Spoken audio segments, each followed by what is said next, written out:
Hi, ನಾನು ನಿಮ್ಮ advocate Jagadish. Welcome to my YouTube channel the trial.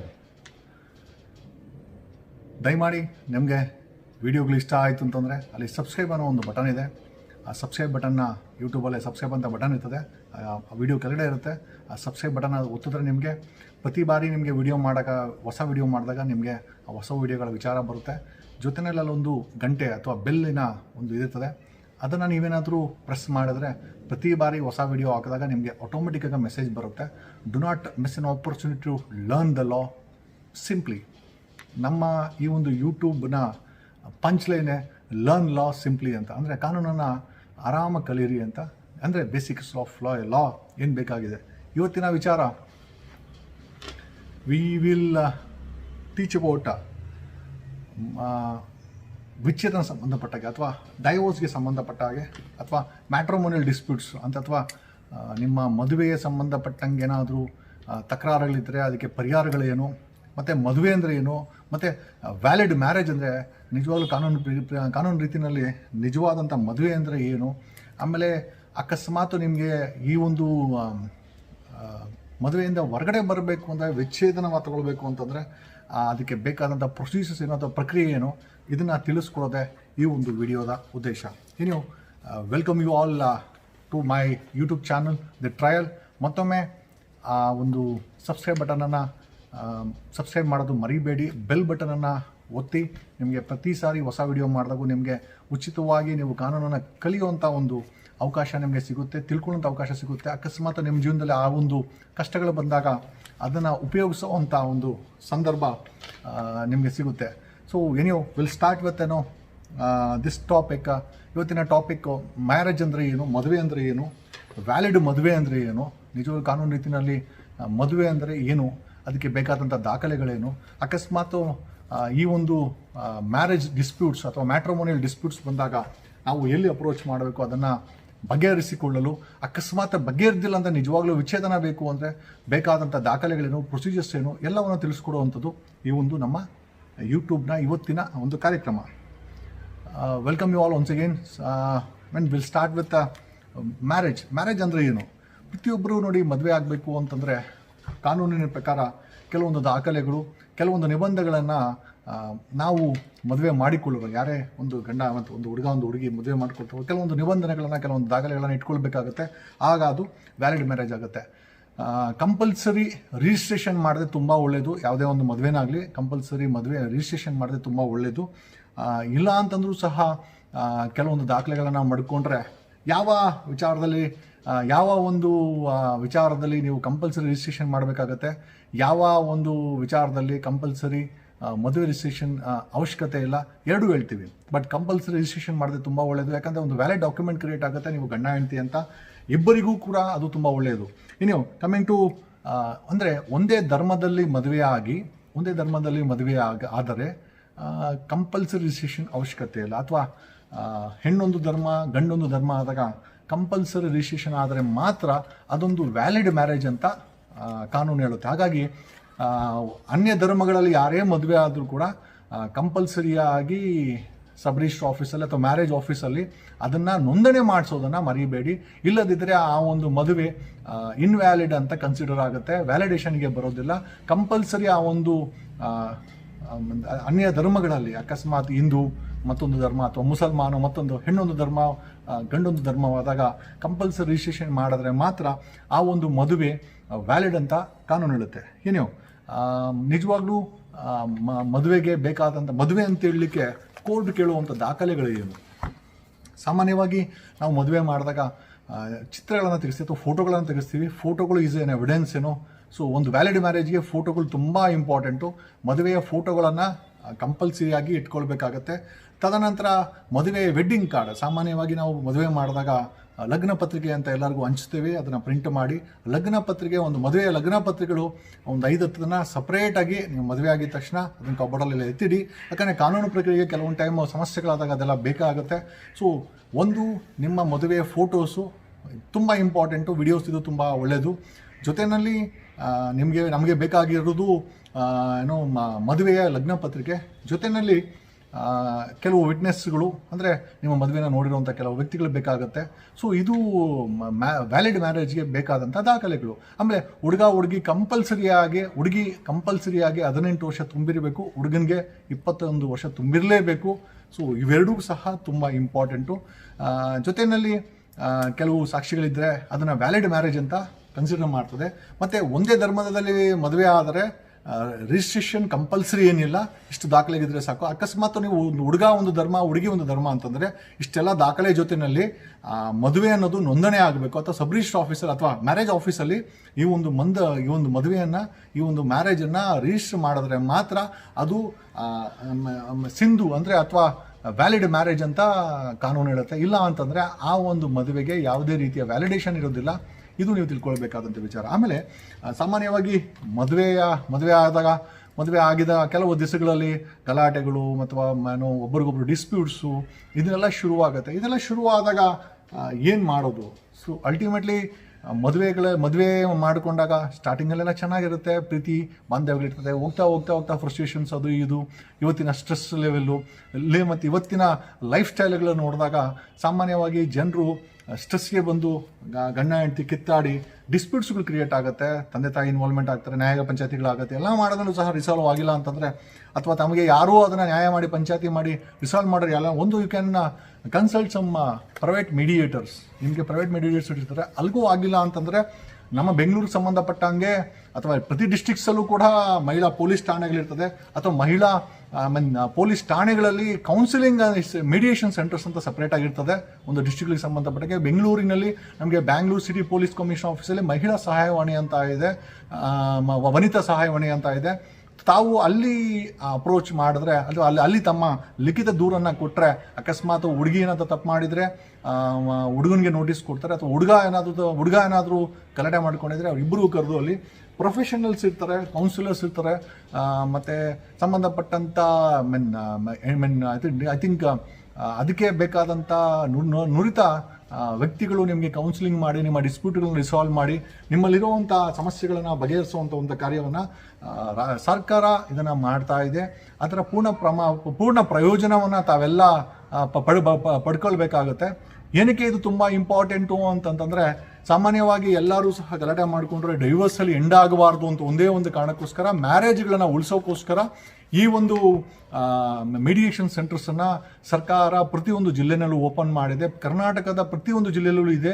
ಬೆಂಗಳೂರಿನಲ್ಲಿ ಪೊಲೀಸ್ ಕಮಿಷನರ್ ಆಫೀಸಲ್ಲಿದೆ. ಬೆಂಗಳೂರಿಗೆ ಜನ ಇದ್ದರೆ ಯು ಕ್ಯಾನ್ ಅಪ್ರೋಚ್ ಅಂತ ಪೊಲೀಸ್ ಕಮಿಷನರ್ ಆಫೀಸ್, ಅಲ್ಲಿ ಮಹಿಳಾ ಸಹಾಯವಾಣಿ ಅಂತ ಇದೆ. ಅಲ್ಲಿ ತಾವು ದೂರನ್ನು ಕೊಟ್ಟರೆ ಆ ಹುಡುಗನ ಕರೆಸ್ತಾರೆ. ಅಕಸ್ಮಾತ್ ಹುಡುಗ ಬಿಟ್ಟೋಗಿದ್ದು ಸಹ ಅವನ್ನ ಕರೆಸ್ತಾರೆ, ಪೊಲೀಸ್ ಜೊತೆ ಇಂಟಿಮೇಟ್ ಮಾಡಿ ಅದನ್ನು ಕರೆಸ್ತಾರೆ. ಅಥವಾ ಹುಡುಗಿ ಬಿಟ್ಟೋಗಿದ್ದು ಸಹ ಆಕೆಯನ್ನು ಕರೆಸಿ ಇಬ್ಬರಿಗೂ ಕೌನ್ಸಿಲಿಂಗ್ ಮಾಡಿ, ಇಬ್ಬರಲ್ಲಿ ಏನಾದರೂ ಡಿಸ್ಪ್ಯೂಟ್ಸ್ ಏನಾದರೂ ಇತ್ತು ಅಂದರೆ ರಿಸಾಲ್ವ್ ಮಾಡಲಿಕ್ಕೆ ಅಲ್ಲಿನ ಕೌನ್ಸಿಲರ್ಸು ಪ್ರಾಮಾಣಿಕವಾಗಿ ಪ್ರಯತ್ನ ಬೀಳ್ತಾರೆ. ಸಾಕಷ್ಟು ಜನಕ್ಕೆ ಈ ಒಂದು ಕೌನ್ಸಿಲಿಂಗ್ ಸಹ ಹೆಲ್ಪ್ ಆಗಿದೆ. ಅಕಸ್ಮಾತ್ ಇದು ಒಂದು ಸ್ಟೇಜ್ ಆಯಿತು. ಸೊ ಈ ಸ್ಟೇಜಲ್ಲಿ ತಂದೆ ತಾಯಿ ಇನ್ವಾಲ್ವ್ಮೆಂಟ್ ಆಗಿ ಅಥವಾ ತಂದೆ ತಾಯಿ ಇಲ್ದವರು ಸಹ ಇಲ್ಲಿ ಅಪ್ರೋಚ್ ಮಾಡ್ಬೋದು. ಈ ಸ್ಟೇಜಲ್ಲಿ ಇದು ಸಾಲ್ವ್ ಆಗಿಲ್ಲ ಅಂತಂದರೆ ನೆಕ್ಸ್ಟು ತಾವುಗಳೇನಾದರೂ ಡೈವರ್ಸ್ಗೆ ಡಿಸೈಡ್ ಮಾಡಿದರೆ, ಸೊ ಡೈವರ್ಸ್ಗೆ ಹೆಂಗೆ ಅಪ್ರೋಚ್ ಮಾಡೋದು, ಅಥವಾ ಡೈವರ್ಸ್ ಪ್ರಕ್ರಿಯೆ ಹೇಗೆ, ಅಥವಾ ಡೈವರ್ಸ್ಗೆ ತಗೊಳ್ಬೇಕಾದ್ರೆ ಬೇಕಾದಂಥ ವ್ಯಾಲಿಡ್ ಡಾಕ್ಯುಮೆಂಟ್ಸ್ಗಳು ಏನು ಅನ್ನೋದು ಈ ಒಂದು ಈಗ ನಾನು ಹೇಳ್ತೀನಿ. ಸೊ ಅಕಸ್ಮಾತ್ ಇಲ್ಲಿ ನಿಮಗೆ ಕೌನ್ಸಿಲಿಂಗಲ್ಲಿ ನಿಮ್ಗೆ ಯಾವುದೇ ರೀತಿಯ ಹೆಲ್ಪ್ ಆಗಿಲ್ಲ, ಡಿಸ್ಪ್ಯೂಟ್ ರಿಸಾಲ್ವ್ ಆಗಿಲ್ಲ, ಇಲ್ಲ ಇಬ್ಬರು ಗಂಡ ಹೆಂಡತಿ ಇಬ್ಬರು ಇಲ್ಲ ದೂರವಾಗಲೇಬೇಕು, ಡೈವರ್ಸ್ ತಗೊಳ್ಳೇಬೇಕು, ನಮಗೆ ಜೀವನ ಮಾಡಲಿಕ್ಕೆ ನಮಗೆ ಹಿಂಸೆ ಆಗ್ತಾ ಇದೆ ಅಂತ ಏನಾದರೂ ಆ ಒಂದು ಮನಸ್ಥಿತಿಗೆ ಬಂದು ಬಿಟ್ಟಿದ್ರೆ, ಇಷ್ಟೆಲ್ಲ ಪ್ರಯತ್ನ ದೊಡ್ಡವ್ರ ಇನ್ವಾಲ್ವ್ಮೆಂಟ್ ಆದಮೇಲೂ, ಕೌನ್ಸಿಲರ್ಸ್ ಇನ್ವಾಲ್ವ್ಮೆಂಟ್ ಆದಮೇಲೂ, ಕೌನ್ಸಿಲಿಂಗ್ ಮಾಡಿದ್ಮೇಲೂ ಸಹ if you think you can't proceed, ಅಥವಾ ನೀವು ಪ್ರೊಸೀಡ್ ಮಾಡಲಿಕ್ಕೆ ಆಗೋದಿಲ್ಲ ಈ ಒಂದು ಮ್ಯಾರೇಜಲ್ಲಿ, ಅಥವಾ ಇಬ್ಬರು ಜೊತೆಲಿ ಇರ್ಲಿಕ್ಕೆ ಆಗಲ್ಲ ಅಂತ ಏನಾದರೂ ಆ ಒಂದು ಡಿಸಿಷನ್ಗೆ ಬಂದಿದ್ದರೆ, ತಾವು ಡೈವರ್ಸ್ ತಗೊಳ್ಬೇಕು ಅಂತಿದ್ರೆ, ಸೊ ಏನು ಪ್ರಕ್ರಿಯೆ, ವಾಟ್ ಈಸ್ ದ ಪ್ರೊಸೀಜರ್? ಒಂದು ನಿಮಗೆ ಕೆಲವೊಂದು ದಾಖಲೆಗಳು ಬೇಕಾಗುತ್ತೆ. ಸೊ ಎಲ್ಲಿ ಕೇಸನ್ನು ಫೈಲ್ ಮಾಡ್ಬೋದು? ಫ್ಯಾಮಿಲಿ ಕೋರ್ಟ್ಸ್ ಅಂತ, ಬೆಂಗಳೂರಿನ ಸಂಬಂಧಪಟ್ಟಂಗೆ ಫ್ಯಾಮಿಲಿ ಕೋರ್ಟ್ಸ್ ಅಂತ ಇದೆ. ಮತ್ತು ಡಿಸ್ಟ್ರಿಕ್ಗಳಲ್ಲೂ ಸಹ JMFC ಕೋರ್ಟ್ಸ್ಗಳಲ್ಲಿ ಅದು ಫ್ಯಾಮಿಲಿ ಕೋರ್ಟ್ಸ್ ಫ್ಯಾಮಿಲಿ ಕೇಸಸ್ಸನ್ನು ಸಹ ಹ್ಯಾಂಡಲ್ ಮಾಡುತ್ತೆ. ನಿಮಗೆ ಅಕಸ್ಮಾತು ಡೈವರ್ಸನ್ನು ಫೈಲ್ ಮಾಡಲೇಬೇಕು ಅಂತಂತಂದರೆ, ಡೈವರ್ಸ್ ಫೈಲ್ ಮಾಡಬೇಕಂದ್ರೆ ಫ್ಯಾಮಿಲಿ ಕೋರ್ಟಲ್ಲಿ ಫೈಲ್ ಮಾಡಬೇಕು, ವಕೀಲರ ಮುಖಾಂತರ ಫೈಲ್ ಮಾಡಬೇಕಾಗುತ್ತೆ. ಅದಕ್ಕೆ ಬೇಕಾದಂಥ ದಾಖಲೆಗಳೇನು ಬೇಕಾಗುತ್ತೆ? ಒಂದು ದಾಖಲೆ ಏನು ಅಂತಂದರೆ, ಮಿನಿಮಮ್ ಒಂದು ಮ್ಯಾರೇಜು 1 ವರ್ಷ ಪ್ರಕ್ರಿಯೆ ಮುಗಿದಿರಬೇಕು. 1 ವರ್ಷ ಮುಗಿದಿದ್ದರೆ ಮಾತ್ರ ಈ ಒಂದು ನೀವು ಡೈವರ್ಸ್ ಪ್ರಕ್ರಿಯೆಗೆ ಹೋಗಲು ಸಾಧ್ಯ.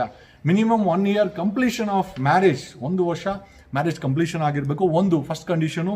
ಎರಡನೇದಾಗಿ ನಿಮ್ಮ ಇಬ್ಬರ ಮದುವೆಯ ವೆಡ್ಡಿಂಗ್ ಫೋಟೋಸ್, ಒಂದು 4-5 ವೆಡ್ಡಿಂಗ್ ಫೋಟೋಸ್ ಬೇಕಾಗುತ್ತೆ. ತದನಂತರ ವೆಡ್ಡಿಂಗ್ ಕಾರ್ಡ್ ಬೇಕಾಗುತ್ತೆ, ಇಬ್ಬರದ್ದು ID ಪ್ರೂಫ್ ಬೇಕಾಗುತ್ತೆ, ID ಪ್ರೂಫ್, ಅಡ್ರೆಸ್ ಪ್ರೂಫ್ ಬೇಕಾಗುತ್ತೆ. ಅಕಸ್ಮಾತ್ ಮಕ್ಕಳಿದ್ರೆ ಮಕ್ಕಳ ಬರ್ತ್ ಸರ್ಟಿಫಿಕೇಟ್ ಡೀಟೇಲ್ಸು, ಇಷ್ಟೆಲ್ಲ ಮಾಹಿತಿಗಳನ್ನು ವಕೀಲರಿಗೆ ಕೊಟ್ಟರೆ ವಕೀಲರು ನಿಮ್ಮಿಬ್ಬರು ಒಪ್ಕೊಂಡಿದ್ರೆ ಅದು ಮ್ಯೂಚುವಲ್ ಡೈವರ್ಸ್ಗೆ ಆಗುತ್ತೆ. ಅಥವಾ ಇಲ್ಲ ಇಬ್ಬರು ಒಪ್ಪಿಲ್ಲ, ಇಬ್ಬರು ಚಾಲೆಂಜಿಂಗ್ ಡೈವರ್ಸ್ ಮಾಡಬೇಕು ಅಂತಂದರೆ ವಕೀಲರ ಮುಖಾಂತರ ಈ ಒಂದು ಪಿಟಿಷನ್ನ ಅವರು ಅಲಾಂಗ್ ವಿತ್ ಆಲ್ ದಿಸ್ ದಾಖಲೆಗಳು, ನಿಮ್ಮ ದಾಖಲೆಗಳು ತಗೊಂಡು ಫ್ಯಾಮಿಲಿ ಕೋರ್ಟಲ್ಲಿ ಇದನ್ನು ಫೈಲ್ ಮಾಡಲಾಗುತ್ತೆ. ಸೊ ಫ್ಯಾಮಿಲಿ ಕೋರ್ಟಲ್ಲಿ ಫೈಲ್ ಮಾಡಿದ ತಕ್ಷಣ ಅಕಸ್ಮಾತ್ ಹುಡುಗ ಫೈಲ್ ಮಾಡಿದ್ರೆ ಹುಡುಗಿಗೆ ನೋಟಿಸ್ ಹೋಗುತ್ತೆ, ಅಥವಾ ಹುಡುಗಿ ಫೈಲ್ ಮಾಡಿದ್ರೆ ಅದೇ ಹೆಂಡತಿ ಫೈಲ್ ಹೆಣ್ಮಗಳು ಫೈಲ್ ಮಾಡಿದ್ರೆ ಆ ಹುಡುಗನಿಗೆ ನೋಟಿಸ್ ಹೋಗುತ್ತೆ. ಹುಡುಗನಿಗೆ ನೋಟಿಸ್ ಹೋದ ಮೇಲೆ ಆ ಒಂದು ಹುಡುಗನ ವಕೀಲರು ಅಥವಾ ವಕೀಲರ ಸಮೇತ ಬಂದು ಕೋರ್ಟಲ್ಲಿ ಹಾಜರಾಗಬೇಕು ಅಂತ ನೋಟಿಸ್ ಆಗಿರುತ್ತೆ. ಬಂದರೆ ಅವ್ರ ವಕೀಲ ಮುಖಾಂತರ ಅವರಿಬ್ಬರಿಗೂ ಮೊದಲನೇದಾಗಿ ಇಬ್ಬರೂ ಕಿತ್ತಾಡಿ ಈ ಒಂದು ಡೈವರ್ಸ್ ತಗೊಳಕ್ಕೆ ಇಷ್ಟ ಇಲ್ಲ, ನಾವಿಬ್ಬರು ಮ್ಯೂಚುವಲ್ ಆಗಿ ಸೆಟಲ್ಮೆಂಟ್ ಮಾಡ್ಕೊಳ್ತೀವಿ ಅಂತಂದರೆ ಕೋರ್ಟಲ್ಲಿ ಮೀಡಿಯೇಷನ್ ಸೆಂಟರ್ಸ್ ಅಂತ ಇರ್ತದೆ. ಸೊ ಕೋರ್ಟ್ ಇಬ್ಬರು ಒಪ್ಪಿದ್ರೆ, ಅಂದರೆ ಹುಡುಗಿ ಇಬ್ಬರು ಒಪ್ಪಿದ್ರೆ ಅದನ್ನು ಅವರ ವಕೀಲ ಮುಖಾಂತರ ಮೀಡಿಯೇಷನ್ಗೆ ರೆಫರ್ ಮಾಡ್ತಾರೆ. ಮೀಡಿಯೇಷನ್ಸಲ್ಲೂ ಸಹ ನಿಮ್ಮಿಬ್ಬರನ್ನು, ಅಂದರೆ ಕೋರ್ಟಿನ ಉದ್ದೇಶ ಏನಿರುತ್ತೆ ಅಂತಂದರೆ ಇದನ್ನು ಡೈವರ್ಸಲ್ಲಿ ಎಂಡ್ ಮಾಡೋದಕ್ಕಿಂತ ಇವರಿಬ್ಬರನ್ನ ಏನಾದರೂ ಕೌನ್ಸಿಲಿಂಗ್ ಮಾಡಿ ಒಂದು ಮಾಡ್ಬೋದು ಅನ್ನೋ ಉದ್ದೇಶದಿಂದ ಮೀಡಿಯೇಷನ್ ಸೆಂಟರ್ಸಲ್ಲಿ ನಿಮಗೆ ಕೌನ್ಸಿಲರ್ಸು ನಿಮಗೆ ಮೀಡಿಯೇಟ್ ಮಾಡ್ತಾರೆ, ಹೆಲ್ಪ್ ಮಾಡ್ತಾರೆ, ಅಡ್ವೈಸ್ ಮಾಡ್ತಾರೆ, ನಿಮ್ಮ ಭಿನ್ನಾಭಿಪ್ರಾಯಗಳನ್ನು ದೂರ. ಯಾಕಂದರೆ ಡೈವರ್ಸ್ ಹಾಕಿದ ತಕ್ಷಣ ನಿಮಗೆ ಡೈವರ್ಸ್ ಆಗಿಬಿಡುತ್ತೆ ಅನ್ನೋದು ತಪ್ಪು. ಅಲ್ಲಿ ಸಹ ಉದ್ದೇಶ ಏನಿರುತ್ತೆ ಅಂತಂದರೆ ನಿಮ್ಗಳಿಗೆ ಇಬ್ಬರುಗಳಿಗೂ ಅಡ್ವೈಸ್ ಮಾಡಿ ನಿಮ್ಮಲ್ಲಿ ಮನಸ್ಸುಗಳೇನಾದ್ರು ಬದಲಾವಣೆ ಮಾಡುವಂಥ ಉದ್ದೇಶ ಇದೆಯಾ ಅನ್ನೋ ಒಂದು ಏನಾದರೂ ಒಂದು ಸ್ಟೇಜ್ ಇದೆಯಾ ಅಂತ ಪೂರ್ಣ ಪ್ರಮಾಣದಲ್ಲಿ ಅಥವಾ ಐ ಥಿಂಕ್ ಸಿನ್ಸಿಯರಾಗಿ ಅಲ್ಲಿನ ಕೌನ್ಸಿಲರ್ಸು ನಮ್ಮ ನ್ಯಾಯ ದೇಗುಲ ಅಂತ ನಮ್ಮ ಬೆಂಗಳೂರಲ್ಲಿ ಶಾಂತಿನಗರ ಬಸ್ ಸ್ಟ್ಯಾಂಡ್ ಆಪೋಸಿಟ್ಟು ಈ ಒಂದು ನ್ಯಾಯ ದೇಗುಲ ಫ್ಯಾಮಿಲಿ ಕೋರ್ಟ್ ಇದೆ. ಆ ಫ್ಯಾಮಿಲಿ ಕೋರ್ಟಲ್ಲಿ ಅದಕ್ಕೆ ಸಪ್ರೇಟ್ ಕೋರ್ಟನ್ನೇ ಮಾಡಿದ್ದಾರೆ.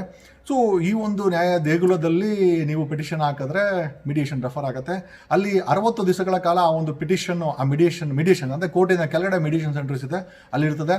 ನೀವಿಬ್ಬರು 60 ದಿವಸದಲ್ಲಿ ಎಷ್ಟು ಬಾರಿ ಬೇಕಾದ್ರೂ ಭೇಟಿ ಮಾಡಿ ತಮ್ಮ ಕೌನ್ಸಿಲರ್ ಮುಖಾಂತರ ತಮ್ಮ ಸಮಸ್ಯೆಗಳಿದ್ದರೆ ಬಗೆಹರಿಸ್ಕೊಳ್ಬೋದು. ಅಕಸ್ಮಾತ್ ಇಬ್ಬರು ಒಪ್ಪಿದ್ರೆ ಈ ಒಂದು ಡೈವರ್ಸ್ ಬೇಡ, ನಮಗೆ ನಾವೇನೋ ಸಣ್ಣ ಪುಟ್ಟ ತಪ್ಪಾಗಿದೆ ಅಂತ, ಅಥವಾ ನಾವು ಇದನ್ನೆಲ್ಲ ಮರೆತು ಮತ್ತೆ ನಾವು ಒಟ್ಟಾಗಿ ಇರ್ತೀವಿ ಅಂತ ಏನಾದರೂ ಆ ಒಂದು ಮನಸ್ಥಿತಿಗೆ ಬಂದರೆ ಆ ಒಂದು ಮೀಡಿಯೇಷನ್ ಸೆಂಟ್ರಲ್ಲಿ ಆ ಒಂದು ಡೈವರ್ಸನ್ನು ವಿಡ್ರಾ ಮಾಡ್ಕೊಳ್ಬೋದು. ಇಬ್ಬರೂ ಒಪ್ಪಿ ತಮ್ಮ ಕಂಡೀಷನ್ಸ್ ಹಾಕಿ ಅದನ್ನು ವಿಡ್ರಾ ಮಾಡ್ಕೊಳ್ಬೋದು.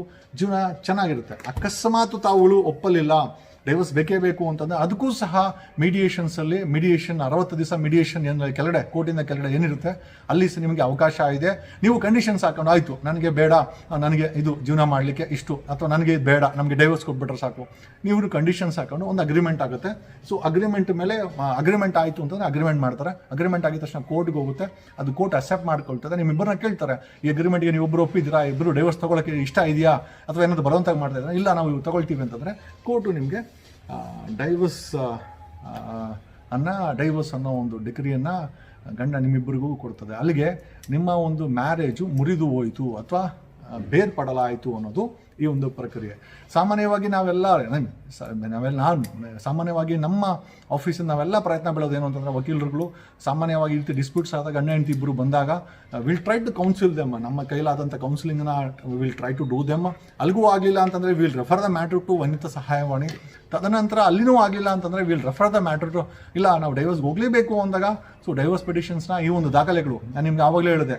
ಏನೇನು ದಾಖಲೆ ಬೇಕು ಅಂತಂದರೆ, ಒಂದು ಡೈವರ್ಸ್ ಪಿಟಿಷನ್ ಹಾಕ್ಬೇಕಂದ್ರೆ ನಿಮಗೆ 1 ವರ್ಷ ಮದುವೆ ಕಂಪ್ಲೀಟ್ ಆಗಿರಬೇಕು. ಮತ್ತು ತದನಂತರ ಬೇಕಾದಂಥ ದಾಖಲೆಗಳೇನು ಅಂತಂದರೆ, ಒಂದು ಮ್ಯಾರೇಜ್ ಫೋಟೋಸ್ ಬೇಕಾಗುತ್ತೆ, ವೆಡ್ಡಿಂಗ್ ಕಾರ್ಡ್ಸ್ ಬೇಕಾಗುತ್ತೆ. ತದನಂತರ ನಿಮ್ಮ ಮಕ್ಕಳಿದ್ರೆ ಮಕ್ಕಳ ಬರ್ತ್ ಸರ್ಟಿಫಿಕೇಟ್ ಡೀಟೇಲ್ಸ್ ಬೇಕಾಗುತ್ತೆ. ನಿಮ್ಮಿಬ್ಬರು ID ಪ್ರೂಫ್, ಅಡ್ರೆಸ್ ಪ್ರೂಫ್ ಬೇಕಾಗುತ್ತೆ. ತದನಂತರ ಅಕಸ್ಮಾತ್ ನೀವು ಅನ್ಯ ಧರ್ಮದಲ್ಲಿ, ಅಂದರೆ ಗಂಡ ಹೆಂಡತಿ ಇಬ್ಬರು ಬೇರೆ ಬೇರೆ ಧರ್ಮ ಅಂತಂದರೆ ಸೊ ಆ ಮ್ಯಾರೇಜು ಕಂಪಲ್ಸರಿ ರಿಜಿಸ್ಟ್ರೇಷನ್ ಆಗಿರಬೇಕು. ಆ ರಿಜಿಸ್ಟ್ರೇಷನ್ ಸರ್ಟಿಫಿಕೇಟ್ ಅಂದರೆ ಮದುವೆಯ ನೋಂದಣಿ ಪತ್ರವನ್ನು ಕೋರ್ಟಿಗೆ ಕೊಟ್ಟರೆ ಮಾತ್ರ ನೀವು ಡೈವರ್ಸ್ ಪಿಟಿಷನ್ ಹಾಕಲಿಕ್ಕೆ ಅಥವಾ ಡೈವರ್ಸ್ ತೊಗೊಳ್ಳಿಕ್ಕೆ ಯೋಗ್ಯರು. ಇಲ್ಲದಿದ್ದರೆ ಈ ಒಂದು ದಾಖಲೆಗಳು ಅಥವಾ ಈ ಒಂದು 1 ಇಯರ್ ಕಂಪ್ಲೀಟ್ ಆಗಿಲ್ಲ ಅಂತಂದರೆ ಕೋರ್ಟು ನಿಮ್ಮ ಒಂದು ಪಿಟಿಷನ್ಗಳ ಎಂಟರ್ಟೈನ್ಮೆಂಟ್ ಮಾಡಲ್ಲ ಅಂತ ಈ ಮುಖಾಂತರ ನಿಮ್ಗೆ ಹೇಳ್ತೀವಿ. ತದನಂತರ ಈ ಒಂದು ಡೈವರ್ಸ್ ಪ್ರಕ್ರಿಯೆ ಏನಿದೆ, ಸಾಮಾನ್ಯವಾಗಿ ಕೋರ್ಟಿನ ಮನಸ್ಸನ್ನು ಸಹ ಗಂಡ ಹೆಂಡತಿಯನ್ನು ಅಥವಾ ಇಬ್ಬರನ್ನು ಕೌನ್ಸಿಲಿಂಗ್ ಮಾಡಿ ಮತ್ತೆ ಮಾಡುವ ಒಂದು ಪ್ರಕ್ರಿಯೆ ಮೀಡಿಯೇಷನ್ಸ್ ಅಂತ. Bengaluru mediation centre it's A very beautiful mediation centre, very good councils ಇದ್ದಾರೆ. ಸಾಕಷ್ಟು ಡಿಸ್ಪ್ಯೂಟ್ಸ್ಗಳು ರಿಸಾಲ್ವ್ ಆಗಿದೆ. ಗಂಡ ಹೆಂಡತಿ ತಮ್ಮ ಅಭಿಪ್ರಾಯವನ್ನು ಕೌನ್ಸಿಲಿಂಗ್ ನಂತರ ಬಿಟ್ಟು ಒಂದಾಗಿದ್ದಾರೆ ಸಾಕಷ್ಟು. ಮತ್ತು ಕೆಲವು ಡೈವರ್ಸಸ್ಸು ಆಗಿದ್ದಿಲ್ಲ ಅಂತ ಹೇಳ್ತಾ ಇಲ್ಲ, ಡೈವರ್ಸಸ್ಸು ನಡೀತಾ ಇರುತ್ತೆ.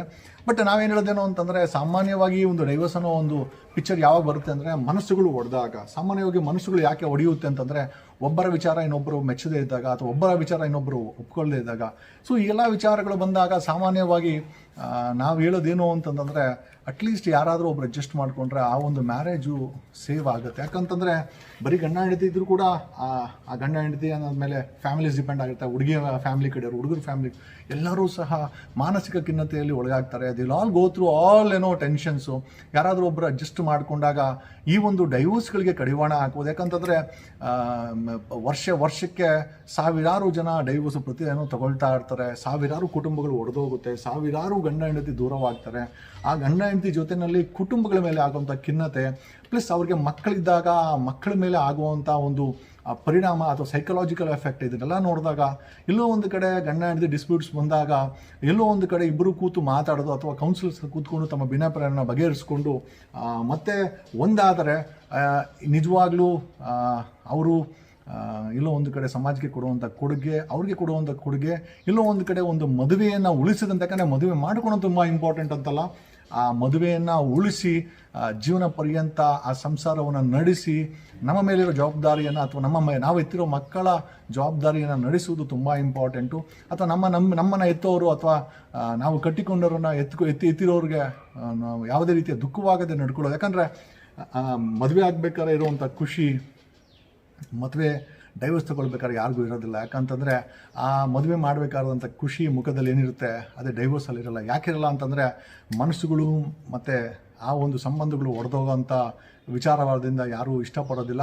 ಸಾಮಾನ್ಯವಾಗಿ ಈ ಒಂದು ಡೈವರ್ಸ್ಗಳ ವಿಚಾರ ಬಂದಾಗ ಅಲಿಮೋನಿ ಅಂದರೆ ಸೆಟ್ಲ್ಮೆಂಟು, ಹೆಣ್ಣು ಮಕ್ಕಳಿಗೆ ಸೆಟ್ಲ್ಮೆಂಟು, ಅಥವಾ ಹೆಣ್ಣು ಮಕ್ಕಳು ಮತ್ತು ಮಕ್ಕಳು ಇದ್ದರೆ ಅವ್ರೇನು ಕೆಲಸಕ್ಕೆ ಹೋಗಿಲ್ಲ ಅಂತಂದರೆ ಅವ್ರ ಡಿಪೆಂಡೆನ್ಸಿ ಮೇಲೆ ಸೊ ನೀವು ಮೇಂಟೆನೆನ್ಸ್ಗೂ ಸಹ ಕೊಡಬೇಕಾಗತ್ತೆ, especially the men who is working. So ಏನಕ್ಕೆ ಈ ಎಲ್ಲ ವಿಚಾರಗಳು ಅಂತಂದರೆ ಇದೆ the ultimate move of this ಈ ವಿಡಿಯೋ ಏನು ಅಂತಂದರೆ, ಒಂದು ಮದುವೆ ಅಂದರೆ ಏನು, what is A valid marriage, what is valid marriage. ಅಕಸ್ಮಾತ್ ಮದುವೆಗಳಲ್ಲಿ ಮದುವೆ ಮಾಡಿಕೊಂಡಾಗ ನಿಮ್ಮಲ್ಲಿ ಡಿಸ್ಪ್ಯೂಟ್ಸ್ ಬಂದರೆ ತಾವು ಎಲ್ಲಿ ಅಪ್ರೋಚ್ ಮಾಡ್ಬೋದು. ಬ್ಯಾಂಗ್ಳೂರು ಸಿಟಿನಲ್ಲಿ ಪೊಲೀಸ್ ಕಮಿಷನ್ ಆಫೀಸಲ್ಲಿ ಉಚಿತವಾಗಿ ಮಹಿಳಾ ಸಹಾಯವಾಣಿ ಅಂತ ಇದೆ ಅಥವಾ ವನಿತಾ ಸಹಾಯವಾಣಿ ಅಂತ ಇದೆ. ನೀವು ಅಲ್ಲಿ ಅಪ್ರೋಚ್ ಮಾಡ್ಬೋದು ಬ್ಯಾಂಗ್ಳೂರು ಸಿಟಿಸನ್ಸ್ ಆಗಿದ್ದರೆ, ಅಥವಾ ಬ್ಯಾಂಗ್ಳೂರು ಬಿಟ್ಟು ಬೇರೆ ಡಿಸ್ಟ್ರಿಕ್ಟ್ಗಳಾಗಿದ್ದರೆ ಅಲ್ಲಿ ಸಹ ಈ ಒಂದು ವುಮೆನ್ ಪೊಲೀಸ್ ಸ್ಟೇಷನ್ ಅಥವಾ ಕೌನ್ಸಿಲಿಂಗ್ ಸೆಂಟರ್ಸು ಫೆಸಿಲಿಟೇಟ್ ಮಾಡಿದ್ದಾರೆ ಸರ್ಕಾರ. ತಾವು ಅಲ್ಲಿ ಅಪ್ರೋಚ್ ಮಾಡಿದ್ರೆ ನಿಮ್ಮ ಒಂದು ಸಮಸ್ಯೆಗಳಿಗೆ ಬಗೆಹರಿಸ್ಕೊಳ್ಳಿಕ್ಕೆ ಒಂದು ಜಾಗ ಸಿಗುತ್ತೆ ಮತ್ತು ಒಂದು ಸಮಯ ಸಿಗುತ್ತೆ, ಒಂದು ವೇದಿಕೆ ಸಿಗುತ್ತೆ ನಿಮಗೆ. ಅಲ್ಲಿ ಆಗಲಿಲ್ಲ ಅಂತಂದರೆ you wanted to move to ಇಲ್ಲ ನಾವು ಡೈವರ್ಸ್ ತೊಗೊಳ್ಳೇಬೇಕು ಅಂತ ಡಿಸೈಡ್ ಮಾಡಿ ಹೋಗ್ಬೇಕಾಗತ್ತಂದರೆ ಡೈವರ್ಸ್ಗೆ ಬೇಕಾದಂಥ ಎಲಿಜಿಬಿಲಿಟಿ ಡೀಟೇಲ್ಸ್ ಏನು ಅಂತಂದರೆ, ಒಂದು ಮ್ಯಾರೇಜು 1 ವರ್ಷ ಕಂಪ್ಲೀಟ್ ಆಗಿರಲೇಬೇಕು. ದಾಖಲೆಗಳ ವಿಚಾರ ಬಂದಾಗ ಮದುವೆಯ ಫೋಟೋಗಳು ದಾಖಲೆಗಳು ಬೇಕಾಗುತ್ತೆ, ಒಂದು 4-5 ಫೋಟೋಸ್ ಬೇಕಾಗುತ್ತೆ, ವೆಡ್ಡಿಂಗ್ ಕಾರ್ಡ್ ಬೇಕಾಗುತ್ತೆ, ID ಪ್ರೂಫ್ ಬೇಕಾಗುತ್ತೆ, ಅಡ್ರೆಸ್ ಪ್ರೂಫ್ ಬೇಕಾಗುತ್ತೆ, ಹುಡುಗಿದು ಮಕ್ಕಳಿದಿತ್ತು ಅಂದರೆ ಬರ್ತ್ ಸರ್ಟಿಫಿಕೇಟ್ಸ್ ಬೇಕಾಗುತ್ತೆ, ಬರ್ತ್ ಸರ್ಟಿಫಿಕೇಟ್ ಡೀಟೇಲ್ಸ್ ಬೇಕಾಗುತ್ತೆ. ಯಾಕಂದರೆ ಎಲ್ಲ ಪೆಟಿಷನ್ಸ್ನೆಲ್ಲ ಮೆನ್ಷನ್ ಮಾಡಬೇಕಾಗುತ್ತೆ. We can't hide anything from the ಕೋರ್ಟ್ಗೆ ಯಾವುದೇ ರೀತಿಯ ವಿಚಾರಗಳನ್ನು ಮುಚ್ಚಿಡ್ಲಿಕ್ಕಾಗಲ್ಲ. ಎಲ್ಲ ವಿಚಾರಗಳನ್ನಲ್ಲಿ ನಾವು ಪೆಟಿಷನ್ ಮುಖಾಂತರ ಮಾಡ್ಕೊಳುತ್ತೆ. ಜೊತೆಯಲ್ಲಿ ಅಕಸ್ಮಾತ್ ಹುಡುಗಿ ಅನ್ಯ ಧರ್ಮವಾಗಿತ್ತು ಅಂತಂದರೆ ಕಂಪಲ್ಸರಿ ಮದುವೆ ರಿಜಿಸ್ಟ್ರೇಷನ್ ಸರ್ಟಿಫಿಕೇಟ್ ಬೇಕೇ ಬೇಕಾಗುತ್ತೆ. ಈ ಎಲ್ಲ ವಿಚಾರ ಇಟ್ಕೊಂಡು ಡೈವರ್ಸ್ಗಳನ್ನು ತಗೊಳ್ಬೋದು. ಬಟ್ ವಿ ಅಡ್ವೈಸ್ ಈ ಒಂದು ವಿಚಾರಗಳನ್ನು ಕೌನ್ಸಿಲಿಂಗ್ ಮುಖಾಂತರ ಬಗೆಹರಿಸ್ಕೊಳ್ಳೋದು ತುಂಬ ಇಂಪಾರ್ಟೆಂಟು. ಬಗೆಹರಿಸ್ಕೊಳ್ಳಿ, ಯಾವುದೇ ಕಾರಣಕ್ಕೂ ಡೈವರ್ಸ್ಗಳನ್ನು ತಗೊಂಬಿಡಿ. ಯಾಕಂದರೆ ಸಾಕಷ್ಟು ಜನ ಡೈವರ್ಸ್ಗಳು ಅಂತಂದರೆ ಒಂದು ಹೊಸ ಲೈಫು ಬಿಡಿ ಮರ್ತೋಗುತ್ತೆ ಅಂದರೆ ಅಷ್ಟು ಈಸಿ ಅಲ್ಲ. ಯಾಕಂತಂದರೆ ಇರೋರನ್ನ ಕಟ್ಕೊಂಡೇ ಜೀವನ ಮಾಡೋದು ತುಂಬ ಕಷ್ಟ ಇದೆ, ಅಥವಾ ಮಾಡಲಿಕ್ಕಾಗಿಲ್ಲ ಅಂತಂದರೆ ಇನ್ನು ಹೊಸ ಒಂದು ಜೀವನವನ್ನು ಶುರು ಮಾಡ್ತೀವಿ ಅಂತ. ಅದು ಈ ಏಜಲ್ಲಿ, ಈ ಒಂದು ಸ್ಟ್ರೆಸ್ ಲೈಫಲ್ಲಿ, ಈ ಒಂದು ಟುಡೇಸ್ ಲೈಫ್ ಸ್ಟೈಲ್ ಏನಿದೆ ಮತ್ತು ಇವತ್ತಿನ ಸ್ಟ್ರೆಸ್ಸಸ್ ಏನಿದೆ, ಇದರಲ್ಲಿ ತುಂಬ ಕಷ್ಟ ಆಗುತ್ತೆ. ಮಾನಸಿಕವಾಗಿ ತುಂಬ ನೀವು ಖಿನ್ನತೆಗೆ ಒಳಗಾಗ್ತೀರಾ. ಅದು ಹೆಣ್ಮಗಳಾಗಿರ್ಬೋದು ಅಥವಾ ಗಂಡು ಮಕ್ಕಳಾಗಿರ್ಬೋದು. Try to get in to counselling. ನಮ್ಮ ಒಂದು ಅಡ್ವೈಸ್ ಏನಂತಂದರೆ, ನೀವು ಕೌನ್ಸಿಲಿಂಗ್ಗೆ ಮ್ಯಾಕ್ಸಿಮಮ್ ಕೌನ್ಸಿಲಿಂಗಲ್ಲಿ ಕೂತ್ಕೊಂಡು ಎಷ್ಟು ಸಮಯ ಆಗುತ್ತೋ ಅಷ್ಟು ಕಳೆದು ಅಲ್ಲಿ ನಿಮ್ಮ ಸಮಸ್ಯೆಗಳನ್ನು ಬಗೆಹರಿಸ್ಕೊಂಡು ನಿಮ್ಮ ಮ್ಯಾರೇಜ್ಗಳನ್ನು ಸೇವ್ ಮಾಡಿ. ದಯಮಾಡಿ ಡೈವರ್ಸ್ಗಳಿಗೆ ದಯಮಾಡಿ ಹೋಗಬೇಡಿ, ಅಥವಾ ಡೈವರ್ಸ್ಗೆ ಹೋಗಬೇಕು ಅಂದ್ರೂ ಸಹ ನಾನೆಲ್ಲ ಡೀಟೇಲ್ಸ್ ಹೇಳಿದ್ದೀನಿ. But still we strongly advise ಯಾವುದೇ ಕಾರಣಕ್ಕೂ ಡೈವರ್ಸನ್ನು ತಗೊಳ್ಳೋ ಮಟ್ಟಕ್ಕೆ ಹೋಗಬೇಡಿ. ಯಾಕಂದರೆ ನಿಮ್ಮ ಮೇಲೆ ಡಿಪೆಂಡ್ ಆಗಿರುವಂಥ ಮಕ್ಕಳು, ನಿಮ್ಮ ತಂದೆ ತಾಯಿ, ನಿಮ್ಮ ಸಂಬಂಧಗಳು, ಸಮಾಜ, ನಿಮ್ಮ ಸ್ನೇಹಿತರು ಎಲ್ಲರ ಮುಂದೂ ಸಹ ಎಲ್ಲೋ ಒಂದು ಕಡೆ ತಲೆ ತಗ್ಗಿಸ್ಬೇಕಾದಂಥ ಈ ವಿಚಾರ ಬಂದಾಗ ತಲೆ ತಗ್ಗಿಸ್ಬೇಕಾದಂಥ ಒಂದು ಸಂದರ್ಭ ಬರ್ಬೋದು. I still we thinking that we don't care ಅಂದರೂ ಸಹ ಆ ಒಂದು ಸಮಯ ಬರ್ಬೋದು. We wish every couple in the society ತಮ್ಮ ಸಮಸ್ಯೆಗಳನ್ನು ಕೌನ್ಸಿಲಿಂಗ್ ಮುಖಾಂತರ ಬಗೆಹರಿಸ್ಕೊಳ್ಳಿ. ಯಾವುದೇ ಕಾರಣಕ್ಕೂ ನೀವುಗಳು ಡೈವರ್ಸ್ಗೆ ಹೋಗಬೇಡಿ ಅನ್ನೋದೇ ನಮ್ಮ ಇಚ್ಛೆ ಅಂತ ಹೇಳ್ತಾ, ನಾನು ನಿಮ್ಮ ಅಡ್ವೊಕೇಟ್ ಜಗದೀಶ್. ಈ ಒಂದು ವಿಡಿಯೋ ಡೈವರ್ಸ್ ಅಥವಾ ವ್ಯಾಲಿಡ್ ಮ್ಯಾರೇಜ್ ಅಂದರೆ ಏನು, ಡೈವರ್ಸ್ ಅಂದರೆ ಏನು, ಡೈವರ್ಸ್ಗೆ ಬೇಕಾದಂಥ ಈ ಒಂದು ವಿಡಿಯೋ ನಿಮಗೆ ಇಷ್ಟ ಆಗಿತ್ತು ಅಂತಂದರೆ ದಯಮಾಡಿ ಶೇರ್ ಮಾಡಿ. ಏನಾದರೂ ಕಮೆಂಟ್ಸ್ ಇತ್ತು ಅಂದರೆ ಕಮೆಂಟ್ ಸೆಕ್ಷನಲ್ಲಿ ಕಮೆಂಟ್ಸ್ ಹಾಕ್ಬೋದು. ಸಬ್ಸ್ಕ್ರೈಬ್ ಮಾಡಿಲ್ಲ ಅಂತ ದಯಮಾಡಿ ಸಬ್ಸ್ಕ್ರೈಬ್ ಮಾಡ್ಕೊಳ್ಳಿ. ತದನಂತರ ನಿಮ್ಗೆ ಇಷ್ಟವಾದರೆ ಶೇರ್ ಮಾಡಿ. ಅಲ್ಲಿ ಬೆಲ್ ಬಟನ್ ಇದೆ, ಬೆಲ್ ಬಟನ್ನು ನೀವು ಒತ್ತಿದ್ರೆ ನಿಮಗೆ ಸಬ್ಸ್ಕ್ರಿಪ್ಷನ್ ಆಟೋಮೆಟಿಕ್ಕಾಗಿ ಬರುತ್ತೆ. ಈ ಒಂದು ವಿಚಾರವನ್ನು ನಿಮ್ಗೆ ಹೇಳುತ್ತಾ ಈ ಒಂದು ವಿಡಿಯೋನ ಇಲ್ಲಿಗೆ ಮುಕ್ತಾಯ ಮಾಡ್ತಾ ಇದ್ದೀನಿ. ನಾನು ನಿಮ್ಮ advocate Jagadish from Bangalore. Thanks A lot.